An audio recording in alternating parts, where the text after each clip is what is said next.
idiots! This is the last time we call these useless aliens. Call the humans." Krios' infuriated roar silenced the bickering Galactic Council chamber. The hostile Nemerians had conquered 3 star systems this week alone. Millions were enslaved or dead. Krelos glared at the other alien representatives, his eyes burning with rage. "The Nimberians grow stronger each day as we cower and argue. None of your species' warriors could stop them. Only humans can help us now." Xyloth scoffed. "Humans? Those primitive apes, how could we trust them? They only discovered faster-than-light travel a century ago."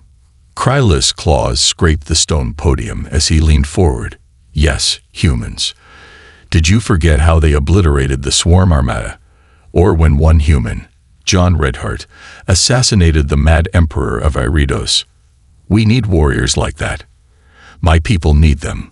Or would you rather see the Nimberians destroy us all?" A grim silence fell over the chamber.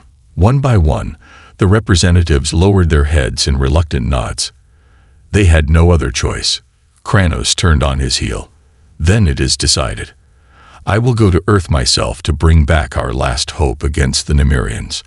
May the stars have mercy on our souls if I fail, and may they have mercy on the Nemerians if the humans agree to fight."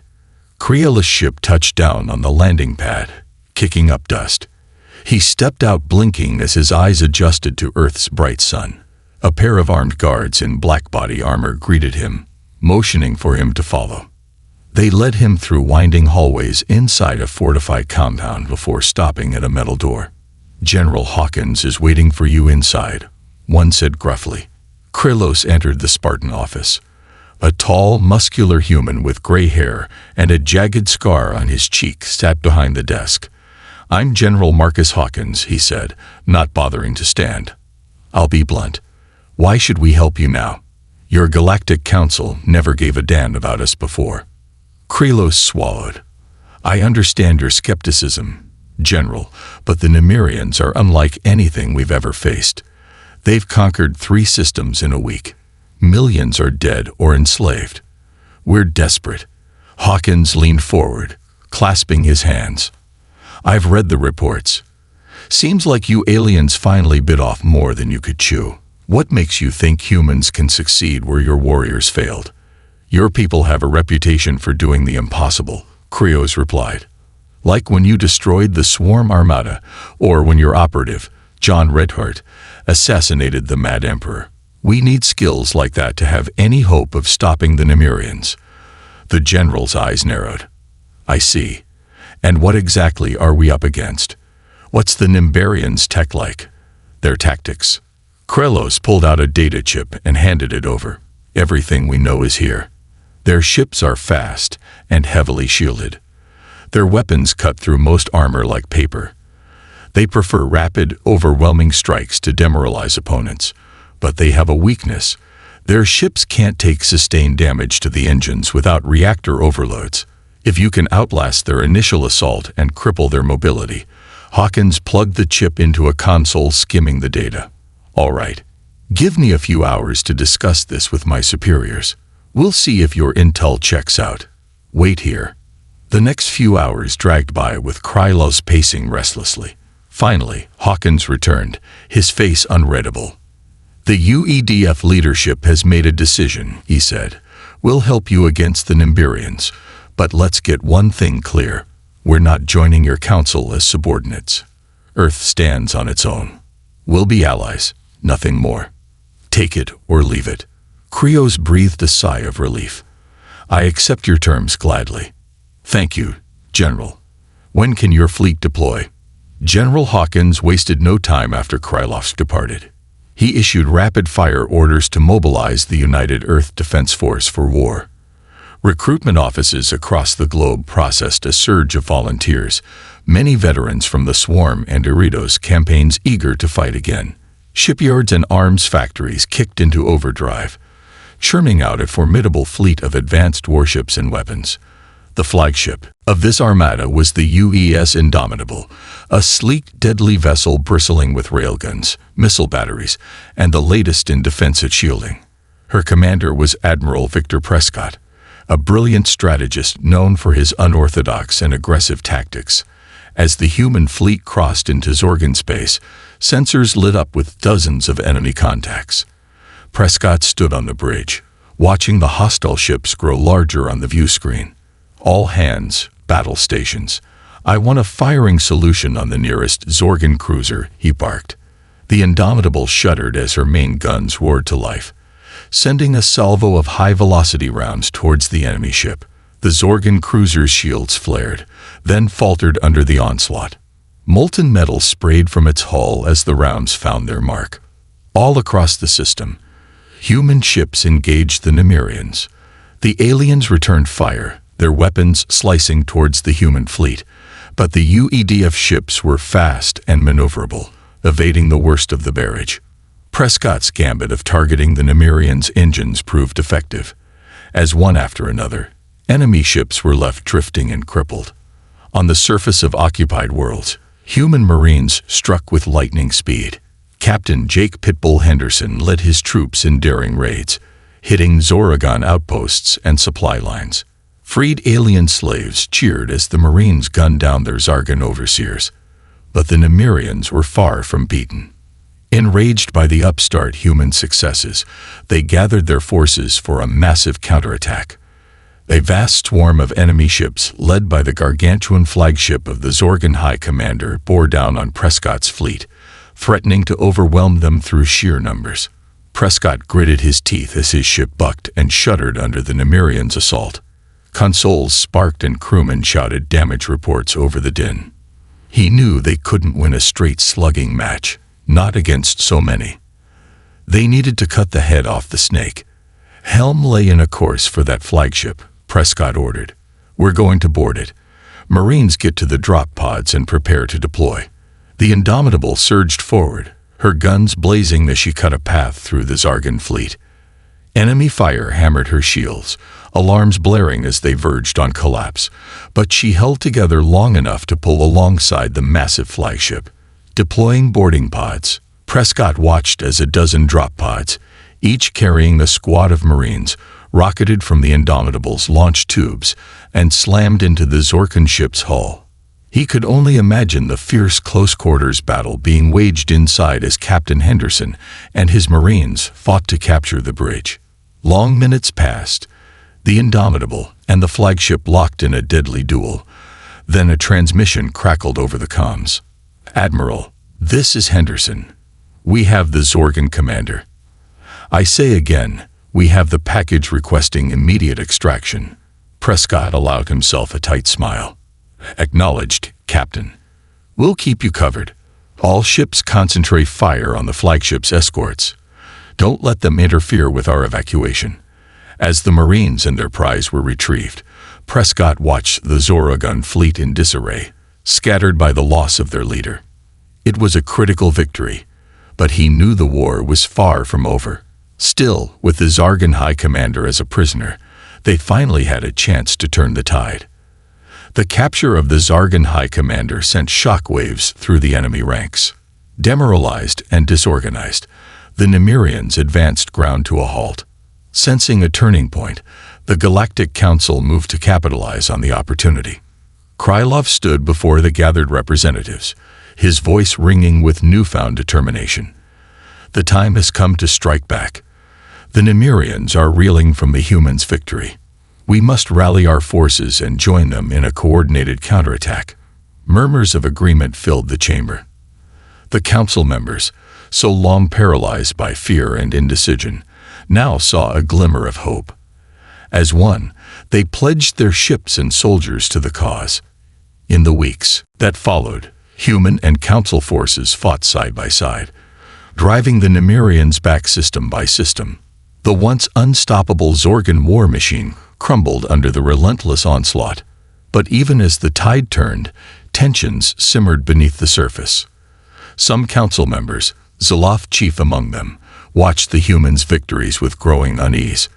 "The humans are too aggressive, too unpredictable," Zoloth complained during a council session. "Their tactics border on war crimes. We cannot allow them to run rampant, lest they become a threat to us all." Krelos slammed his fist on the podium. Nonsense. The humans have done more to stop the Nimberians than any of us. You have no evidence to support these baseless accusations. The chamber erupted into a heated debate with council members taking sides. Some echoed Zoloth's concerns, while others defended the humans' actions as necessary in the face of Zargan brutality. Word of the council's infighting soon reached General Hawkins. The battle-weary commander's face darkened as he read the reports. Typical politicians, he growled.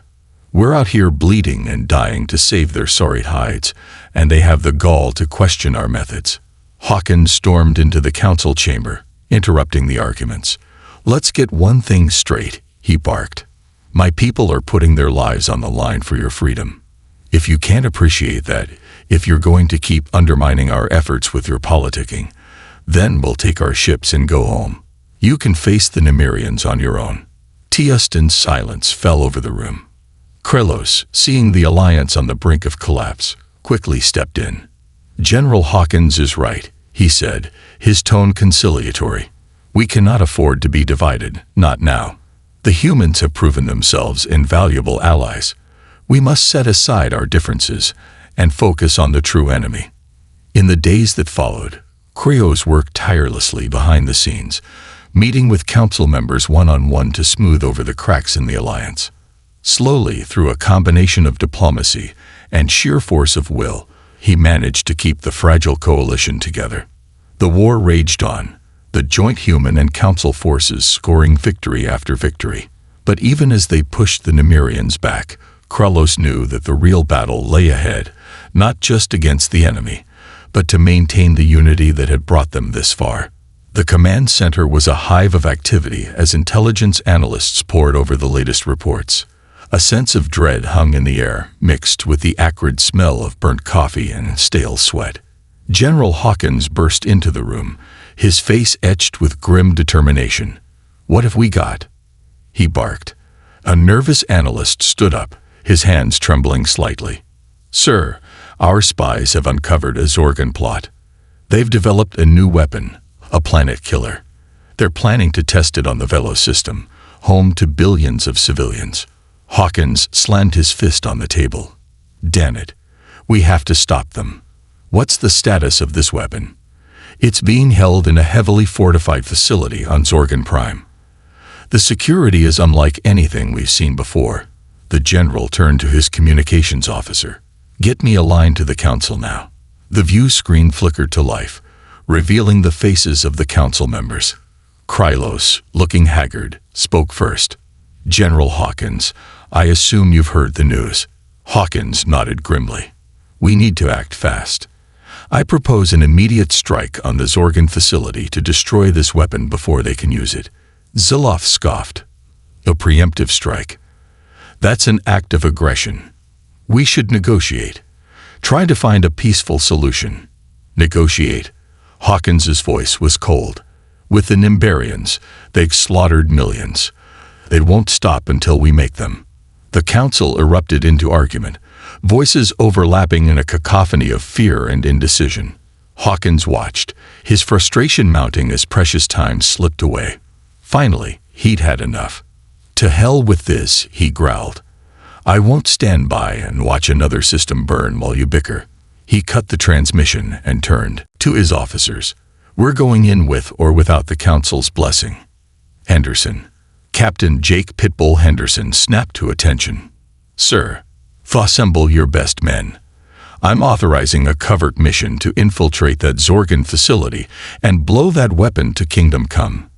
Henderson grinned, a feral gleam in his eye. "We'll get it done, sir. Those bastards won't know what hit them." As Henderson strode from the room, Hawkins turned back to the view screen, his jaw set with resolve. The council could debate all they wanted. The UEDF would do what needed to be done. The insertion was flawless. Henderson and his team, clad in state-of-the-art stealth armor, slipped past the Zorgan defenses like ghosts. They moved through the facility's corridors, planting explosives at key structural points. But as they neared the heart of the complex, all hell broke loose. Alarms blared and Zorgan soldiers poured into the halls, plasma rifles blazing. Henderson ducked behind a bulkhead, his gun spitting return fire. They know we're here. We've got to move. The team fought their way deeper into the facility, leaving a trail of Zorgon dead in their wake. But the enemy kept coming, wave after wave of fanatical soldiers throwing themselves at the humans. Sergeant Ramirez, Henderson's second in command, took a plasma bolt to the chest. He crumpled, his armor smoking. Henderson dragged him to cover, but it was too late. Ramirez was gone. Grief and rage wore on Henderson's face as he turned to his remaining men. Push forward. We finish this, for Ramirez and every other poor bastard these aliens have butchered. They fought like demons, carving a path of destruction to the weapons control room. Henderson burst through the doors, guns blazing, and put a bullet through the head of every Zorgon inside. Panting, he holstered his weapon and approached the main console. The planet killer loomed on the view screen, a monstrous construction of metal and hate. Henderson pulled out his last block of explosives, arming it with steady hands. "Fire in the hole," he said softly, and tossed it into the heart of the machine. The team sprinted for the exit as the timer ticked down. They blasted their way back through the facility, fighting for every inch. Nemirians fell before them, but more kept coming, threatening to overwhelm them. Private Jennings, the rookie of the group, caught a plasma bolt in the leg. He stumbled and fell, his scream echoing over the comms. Henderson turned back, ready to haul the kid to his feet, but Jennings waved him off. "Go," he yelled, gritting his teeth against the pain. "I'll hold them back." The captain hesitated for a split second, then nodded. "Give them hell, Jennings." As the rest of the team ran for the extraction point, the sound of Jennings' rifle faded behind them, swallowed by the roar of the explosion as the planet killer went up in a ball of flame. The Zorgon surrender came swiftly after that. With their last desperate gambit foiled, their will to fight evaporated. Across the galaxy, human and council forces accepted the enemy's capitulation, relief and joy tempered by the knowledge of the cost of victory. The Galactic Council convened to honor Earth's heroes, those who had sacrificed everything to save countless lives. Medals were awarded, praises sung, but to General Hawkins, it all rang a bit hollow. He stood before the assembled dignitaries, his voice ringing with conviction. "Let this be a lesson," he said. "Humanity may be new to the galactic stage, but we will never shy away from what needs to be done. When the innocent cry out for help, when tyrants threaten the peace, we will be there. Not for glory, not for reward, but because it's right." His eyes met Krelos in the crowd, and a look of understanding passed between them. The road ahead would be long, and the scars of war would linger. But with humans and the council standing together, united in common cause, there was no challenge they couldn't meet, no foe they couldn't vanquish. For now at least, the galaxy was at peace, and Earth would be ready when that peace was threatened again. You have reached the end of the story. If you enjoyed this story and want to support us, please leave a like and subscribe to our channel. And for every comment that says 88, I will heart every single one of them. Thank you for your time.